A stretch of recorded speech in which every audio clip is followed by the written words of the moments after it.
जनाब सारा कराची बंद होगा, है ना, कोई गाड़ी नहीं चलेगी। देखो कहाँ है वर्कर्स, कोई गाड़ी नहीं चलेगी, ठीक है ना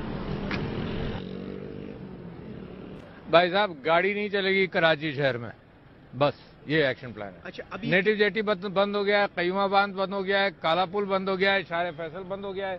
देख रहा हूँ कि पुलिस वाले आए तो सही, मैं इनको मिलता हूँ।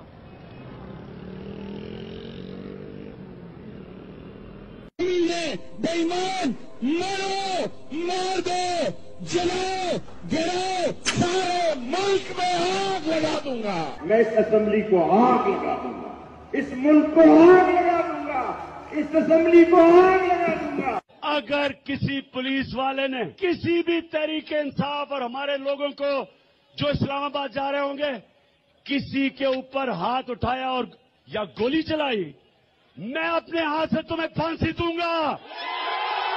पाकिस्तानियों, जो रुकावट है आपके सामने, रुकावटें हटाओ, कंटेनर हटाओ। पुलिस अगर खड़ी है और गैर कानूनी काम कर रही है, आपको अगर रोक रही है एक पुरअमन एहतजाज पे, पुलिस को आगे से हटा दो। इस्तीफा दो, बाहर आओ, लाठी उठाओ, नेजा उठाओ, शादी उम्र की तरफ मार्च करो, तकरीरों से ये बेशरम ले जाए।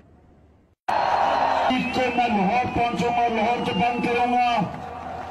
8 तारीख को मैं फैसलाबाद जाऊंगा, फैसलाबाद बंद करूंगा। 12 तारीख को